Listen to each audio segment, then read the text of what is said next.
Greetings, greetings, greetings. Greetings, greetings. Welcome, welcome, welcome. Welcome to Seti Saturday, December the 9th, 2023. Welcome, welcome, one and all. Welcome, one and all, to the show. We appreciate you. Please make sure you like, subscribe, and share the content, family. Listen, we're not here just to entertain. We're here to educate.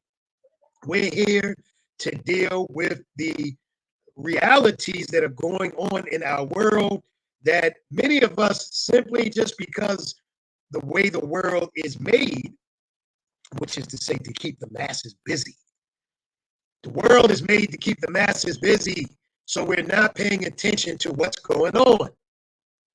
The world is made to keep us busy, so all we are tending to do is worry about, trying to keep a roof over our head, a few dollars in our pocket, and food on the table.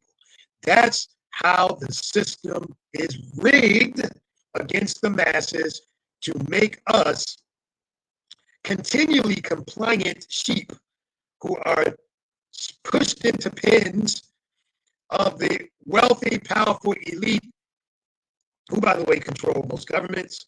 And this is what's going on. I want to share some information that's very, very important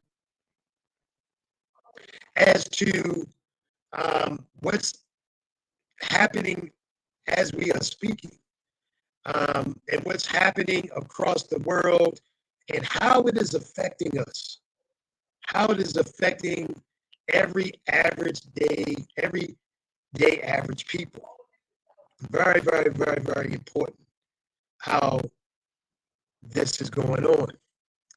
Now, before I begin, let me just remind you that we are Seti Inc.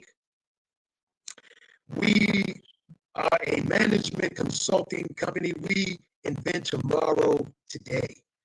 We are innovative. We are looking at the realities of things to bring change to the masses. We specialize in management consulting, business advisory, digital economics, digital financial literacy, decentralized cryptocurrency investment, tax management, etc.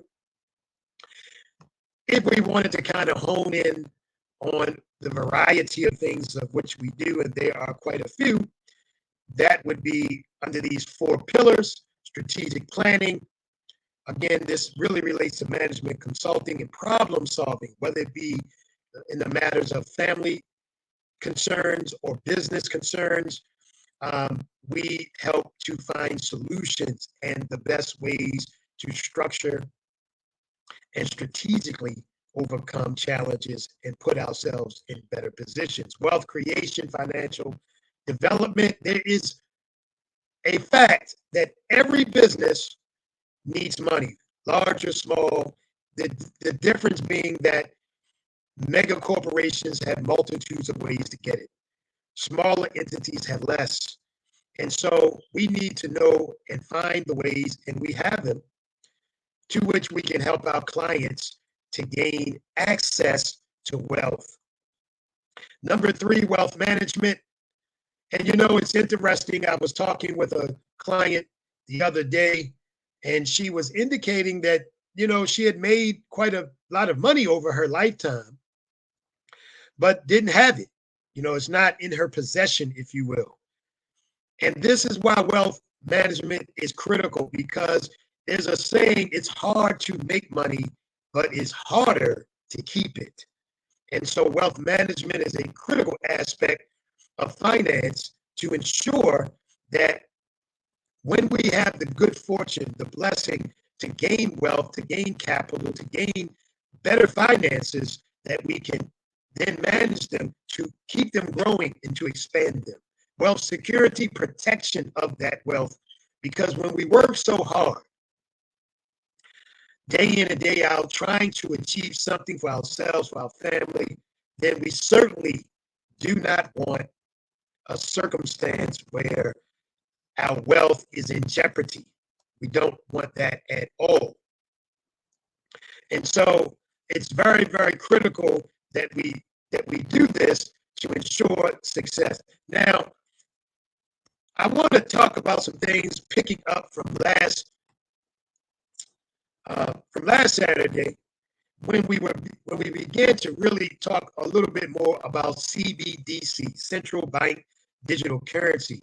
And this is important because what we need to understand is, regardless of whether we like it, we know about it, we're paying attention to it, it's right here in front of us right now. Globally, central banks are moving to digital economics, digital finance, CBDC in this particular way, central bank digital currency, which, as we reported and gave information about, that many officials throughout the world are telling us directly. They're not even hiding the fact that CBDC will give them ultimate control over capital and over money. And the question then is, of course, how does this affect you and I?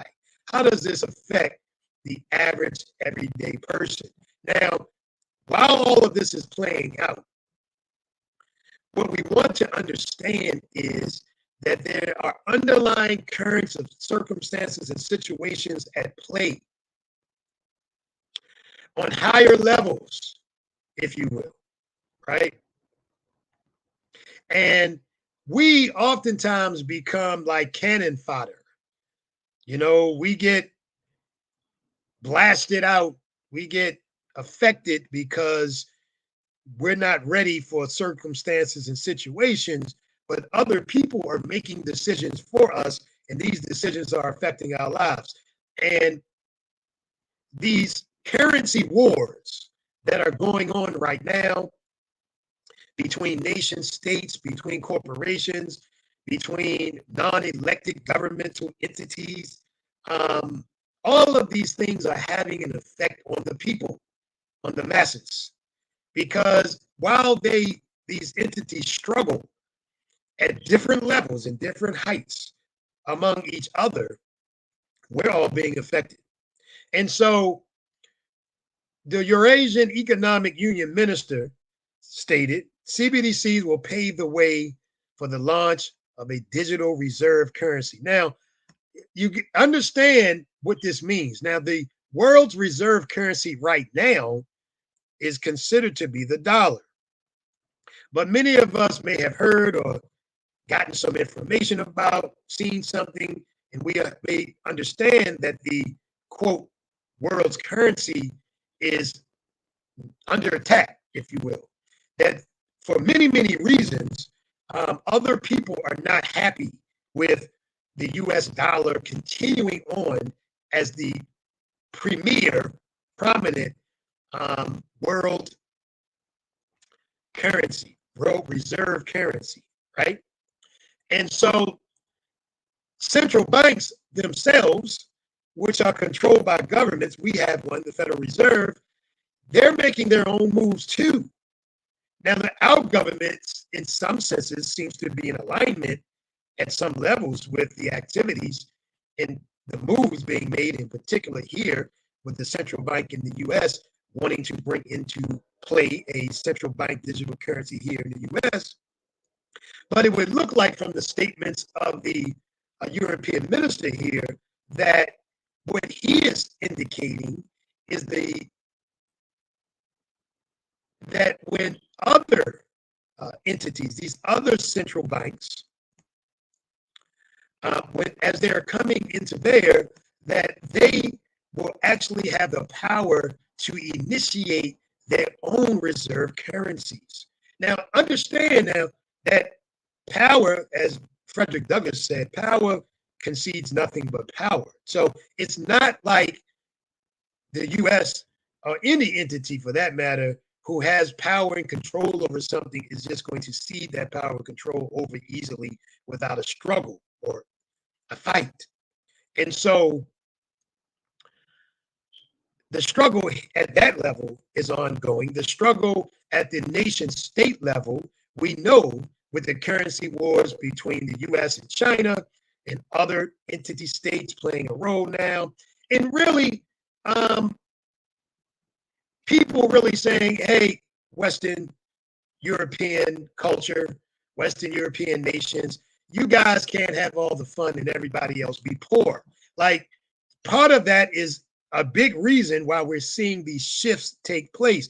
Now, again, we're talking about, we could call it the macro level of realities of things going on in macroeconomics, etc. But the point I want us to understand excessively clearly here is that you and I are being affected. And yet we have some choices. We have some say so. We have some power, right? So we're not here just telling you to get involved, learn about digital economics, digital finance, digital decentralized investment, etc., just for the sake of getting you into something. We're telling you these things because it really is about life and death. It really is about the survival of you and your family, right? And you need to understand this today, right now, because there are motions and movements that have been going on for several years. These entities have been planning their activities, their motions, that they've been doing what they're doing for years. This is not new. This did not just happen this year. This has been going on for a long time. Now, again, I want us to kind of get the depth, some depth of understanding of the circumstances that we're facing and why. And I want us to understand, this is my opinion, the global elite, for the most part, right? We don't want to put everybody and everything in one bag, right? We don't want to say that, you know, there can't be any good apples even in a bag of bad ones. We don't want to necessarily say that, but for the most part, for the most part, for the most part, the global elite do not really care about us, the masses.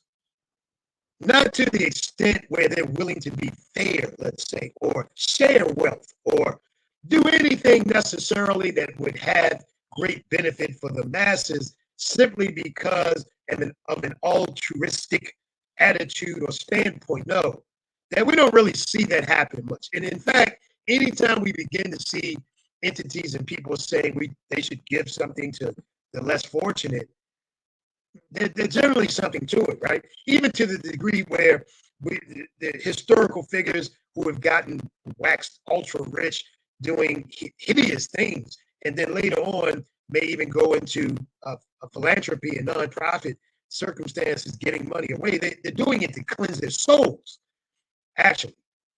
I mean, you can read the history of certain people, and this is why they established certain philanthropic institutions, was because they wanted to cleanse their souls from the hideous and heinous activity that they had done to make money.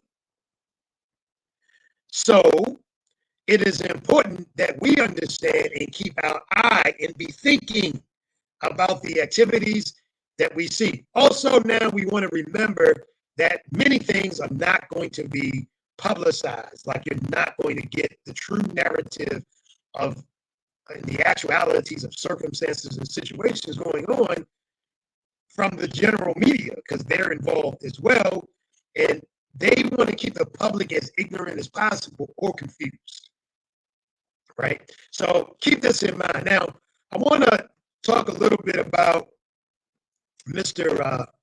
Jamie Dimon, because again, this is playing into what we're talking about here, which is that there is war going on, currency wars going on. You and I are being affected. You and I need to become well educated, begin to move ourselves into what's going to happen and is happening more and more right now. The digital world is here. Digital economics is here. We have an opportunity, family, in the next 2 to 4 years, maybe, to get our feet dug in, to find a place for ourselves, to find a safe place before it's too late. Before it's too late. It will come a time when it will be too late. Now, Mr. Dimon recently went before Congress and said that Congress should close down Bitcoin and crypto. Can you imagine it? He said Congress should close it down. Now, first of all, Congress can't close it down. The United States can't close it down. China can't close it down. China tried to some degree to stop its citizenry from dealing with, let's say, Bitcoin. Chinese are still dealing with Bitcoin. The people are still dealing with Bitcoin because the power of this technology is such, created for us, I believe, by the Most High and the ancestors, created for us to give us an opportunity to win, to give us an opportunity to have something in a world turned upside down and inside out, and that has truly shown itself to be against the masses. The ultra powerful and the ultra rich want to rule forever, and they only care about themselves for the most part. They do not care about the masses. In fact, we know that many of them simply want to kill us. They want to get rid of the population. They say there's too many of us on the planet because they need more room and more money for themselves. So maybe if they just kill some of us, then it'll be better for them. But we need to be very careful when we see these narratives and ask certain questions like, why are banks against crypto and digital finance? Well, that's pretty obvious, isn't it? Because they don't control it. That's why. So obviously, Mr. Diamond, the leader of one of the biggest banks in the country, like himself, actually feel like crypto should be destroyed because he understands that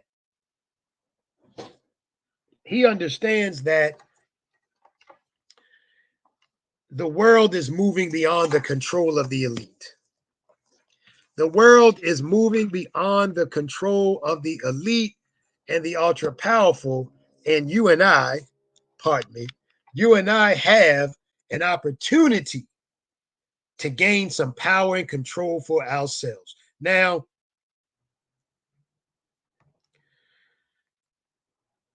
here's the important statement he made. He says, I've always been deeply opposed to crypto, Bitcoin, etc., said Diamond.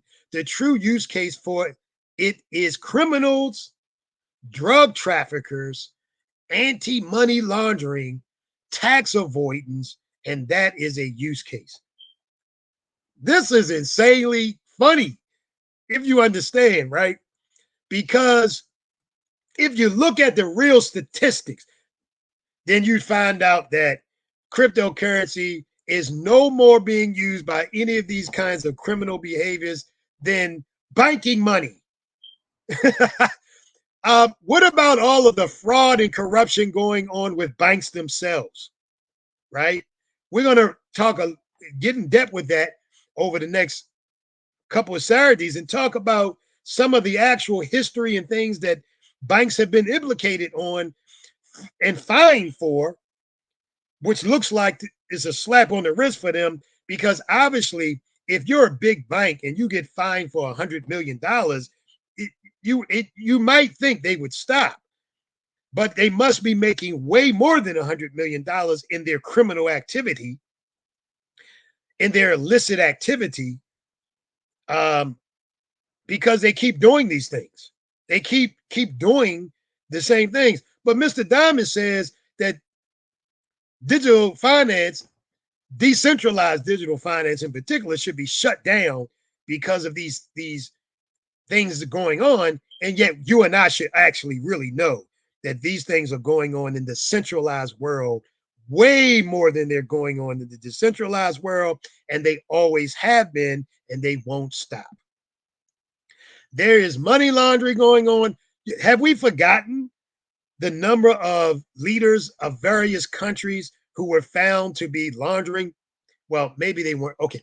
They were tax avoidance. They were sending their monies over into the Panama and over into other countries, and it all came. Have we forgotten? What is did Mr. Diamond see those news reports? Why is he picking on cryptocurrency? They're picking on it because you and I, the everyday man and woman, has an opportunity through the power of blockchain technology and decentralized finance to control own wealth and our own money. That's why Mr. Diamond and the big boys don't want us to have it. That's why they want it shut down. They want to control your money. That's why. Plain and simple. Plain and simple. They're not concerned about criminal behavior. Criminal behavior is going on among the big banks themselves. They're doing criminal behavior. They're guilty of discrimination, redlining, and etc. They're guilty of these things. They've been fined and penalized for these things. So no, Mr. Diamond, no. This should not be the case. Now, if we didn't follow, and you're not following, it says Jamie Dimon isn't the only bank exec selling shares. Did you know that at least last month, haven't looked at it recently, but the shares of many big banks have been going down? No wonder Mr. Diamond hates digital finance, decentralized digital finance. But even between the banks and the investment houses, there's a war going on. There's a fight over money going on because we know the big investment houses like Bitcoin, at least for what they want to use it for, because they understand that it can help make them money. But the banks are against it, and the bank shares have been going down. And Mr. Diamond and other bank presidents have been selling millions of dollars in their shares. What do Mr. Diamond and the other bank presidents know that would cause them to sell shares of their own corporations in the millions and multiple millions of dollars? What is it? What is the untold narrative and story? Family, we've got to pay attention. We've got to be reading between the lines. We've got to understand what's really going on. You and I are going to be potentially the victims or the victors. But it depends on what we do today, where we place ourselves. You want to get right over to Seti Inc. You want to set up an appointment with us free of charge. You want to begin to gain knowledge, understanding. You want to get educated. You want to get involved. You want to make moves right now. We've got 2 to 4 years. This is not just I who say this. This is not just us who say this. This is many of the world's leading economic figures, leading business people, even multi-billionaires are saying that now we have roughly 2 to 4 years before the collapse of the system. That's why the big boys are selling shares, because the banking world will change and is changing rapidly. Now, while all of that's going on, guess what? A few years ago, the president of El Salvador began to utilize decentralized finance, Bitcoin specifically, as a acceptable currency for his nation. And people talked very bad about it. People said it was a bad idea. People said he was insane. The World Bank didn't like it. The IMF didn't like it. They were under severe pressure. And you should know that these entities threaten nation states with removing resources or counseling loans or putting them under severe economic pressure if they do not follow their directives and dictates as it pertains to the decentralized economic realities that are before us. But the president of El Salvador, Mr. Berkey, stayed the course and continued on. And look what happened. He says,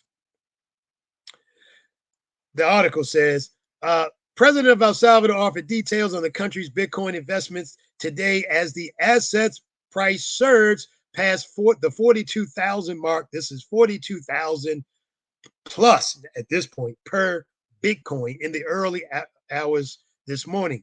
With the current Bitcoin market price, if we were to sell out Bitcoin, we would not only recover 100% of our investment, but also make a profit of $3,620,277.13. Now, what you got to understand about this is when Bitcoin was going down, Mr.